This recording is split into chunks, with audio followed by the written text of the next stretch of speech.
কচুর যারা নতুন রোপণ করতে চাচ্ছে, নতুন যারা উদ্যোক্তা আছে, তাদের উদ্দেশ্যেই আজকে আমাদের এই ভিডিওটি।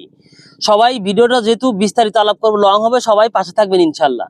লতিরাজ কচু দেখেন ফলনের অবস্থা। প্রথমে আমরা ফলনের একটু বর্ণনা করি। এই লতিরাজ কচুটা জ্যৈষ্ঠ মাসে, গত বছর জ্যৈষ্ঠ মাসে রোপণ করা। ফলনের অবস্থা দেখেন, আমরা এই প্লেটটা ফলন প্রকাশ করে দিই জানি সাহেব। ফলনের অবস্থা দেখেন।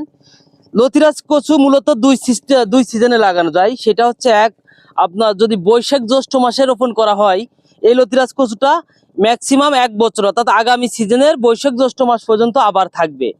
আর যদি আপনারা এখনো লাগান, যারা এই যে অনলাইনে চারা বিক্রি করতে চাচ্ছে বা বিক্রি করে প্রতারণার ফাঁদে ফেলছে, ওনাদের কাছে একটু শুনে দেখবেন যে লতিরাজ কচুতে কিন্তু বছরে একবার ফুল আসে, অর্থাৎ গাছে ফুল এসে যায়। গাছে ফুল আসলে কিন্তু তখন আর ফলন আসে না। আর ফলন না আসলে, এই ফুল আসার মেন সিজনটাই হচ্ছে, মানে সময়টাই হচ্ছে জ্যৈষ্ঠ ও আষাঢ় মাস। এই 2 মাসে লতিরাজ কচু গাছে ফুল এসে থাকে। ফুল আসার পরে কিন্তু আর লতির ধর আসবে না। এই যে এখন যারা রোপণ করতেছেন বা রোপণ করার জন্য পাগল হয়ে রয়েছেন, ইনারা কি আসলে এই জ্যৈষ্ঠ মাসের পরে ধর পাবে বা ফলন আসবে কিনা এটা কি জানে কেউ? গাছে গ্রোথ আসে শেষ হওয়ার আগেই দেখা যাচ্ছে গাছে ফুল এসে গেল, তখন কিন্তু আপনি পাচ্ছেন না, ফলন পাচ্ছেন না। ওখানে কিন্তু বড় একটা মায়ের প্যাচ রয়েছে। আর একটা সিজন আছে আপনার কার্তিক অগ্রায়ণ, এই 2 মাসে রোপণ করলে কিন্তু আবার জ্যৈষ্ঠ আষাঢ় মাস পর্যন্ত পাওয়া সম্ভব। আমাদের এই গাছটা কিন্তু গত বছর জ্যৈষ্ঠ মাসে রোপণ করা, তারপর দেখেন এখনো গাছে ফুল আসেনি। অতএব ফুল আসার সিজন সামনে রয়েছে।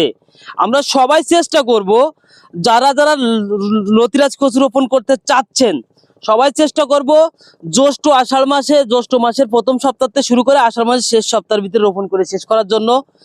আর যারা এখন পানি, অনেক সময় দেখা যাচ্ছে কেউ কেউ বলছে ভাই আমাদের জমিতে জলবদ্ধতার কারণে জলবদ্ধতা থাকে, অর্থাৎ হাঁটু সমান জল পানি থাকে, ওখানে রোপণ করলে হবে কিনা।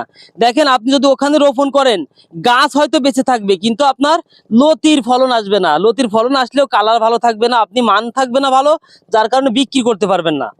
এই জন্য জলাবদ্ধতা, অনেকটা জল থাকে যেখানে, সেখানে রোপণ করার আমি মনে করি যে আসলে এটা ঝুঁকিপূর্ণ বিষয়।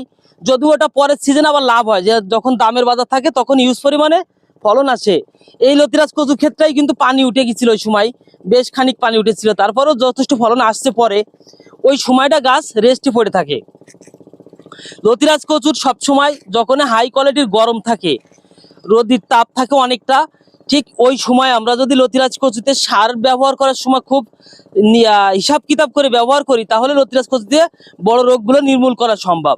লতিরাজ কচুর মেন বড় 2টা রোগ থাকে, সর্বোচ্চ বড় 2টা রোগ। একটা হচ্ছে গোড়া পচা, আর একটা হচ্ছে পাতা পচা। এই 2টা রোগ হচ্ছে সব থেকে বড়। তারপরে হচ্ছে গাছে আপনার এই যে লেদা পোকা বলে, আমরা একটু দেখানোর চেষ্টা করি। লেদা পোকা বলে সেটা দেখাবো অবশ্যই, যেহেতু এখানে নাই, আমাদের কৃষকগুলো ভালো, এই জন্য আমরা এখনো আমাদের ভিডিওটা লং হওয়ার কারণে সব বিস্তারিত আলাপ করতে পারলাম না। পরবর্তী কোনো ভিডিওতে আলাপ করব। যদি ভিডিওটি ভালো লাগে অবশ্যই আমাদের সাবস্ক্রাইবার করে আমাদের পাশে থাকবেন ইনশাআল্লাহ।